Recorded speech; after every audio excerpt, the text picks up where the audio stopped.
కూడా కొయ్యొచ్చును. అంటే ఇంకా డిజైన్ల పైన ఆధారపడి ఉంటుంది. మళ్ళీ తర్వాత 3 రోజులు కంటిన్యూ. ఓకే. మెయిన్ పైట్ కొంగు మీద డిజైన్ వస్తాయి సార్. ఇది పైట్ కొంగు, ఇది ఓకే. ఇది పైట్ డిజైన్ వచ్చే లోపల జాకెట్ దీంట్లోనే వస్తుంది. జాకెట్ తో కూడా ఈ కలర్సే వస్తుంది, ఈ కలర్ వస్తుంది జాకెట్.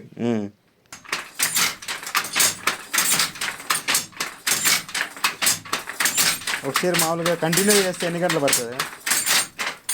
కంటిన్యూగా అంటే 3 రోజులు కంటిన్యూ సార్. కంటిన్యూగా 3 రోజులు అంటే కాదు, 3 రోజులు వర్కింగ్ డేస్ 8 అవర్స్ వేసుకోండి. 3 రోజులు ఒక 10 hours 12 hours చేసామంటే ఒక 2.5 రోజు అట్లా అవుతుంది.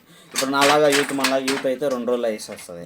వాళ్ళు నేస్తూ ఉంటారు కదా, అందువల్ల వాళ్ళకి టైం పడుతుంది. ఒకప్పుడు నేను కాలేజ్ చదివేటప్పుడు కూడా వేసేవాడిని. మీరు నేర్చుకున్నారా? నేర్చుకున్నాను సార్, తెలుసు. అప్పుడు నేర్చుకున్నాం, అంతా చేసాము. హాలిడేస్లో ఉంటే ఆడికి పోయేవాళ్ళం కాదు, ఇవే నేర్చేవాళ్ళం. ఆడికి తిరిగేదంతా ఉండదు. హాలిడేస్ వచ్చిందంటే మగ్గం వేసుకొని ఆ 2 monthsకి ఇదే దీంట్లోనే ఉంటాం మేము. ఓకే.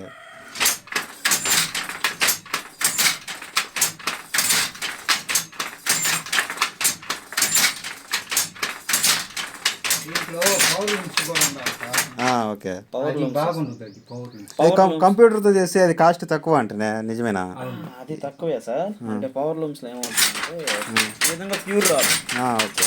పవర్ లూమ్ లో ఒకే ఒక స్పీడ్ కి ఆ పోగు తెగిపోతుంది. అవును, కరెక్ట్. దిగిపోతుంది, ఏమంటే వరకు కొంచెం ఫాస్ట్ అయితే అంతే. దాంట్లో ఏంటంటే నాణ్యత ఉండదు. పవర్ లూమ్ లో ఆ పోగులో సిల్క్ మిక్స్ అప్ అయి ఉంటుంది. పట్టు కొద్దిగా, అంటే పట్టు ఎంత ఉన్నదంటే ఒక 20% ఉంటుంది, 80% సిల్క్ ఉంటుంది. కానీ దీంట్లో మాత్రం 100% పట్టే ఉంటుంది, వేరే ఏది మిక్సప్ ఉండదు. మీరు ఎక్కడి నుంచి తీసుకుంటారు ఇది రా మెటీరియల్? అంతా వాళ్ళే తెచ్చిస్తారు. ఇక్కడ మా ఈ ఊర్లోనే ఉంటారు. ఓకే. మొత్తం వాళ్ళే. వాళ్ళు వచ్చి బెంగళూరు వాళ్ళ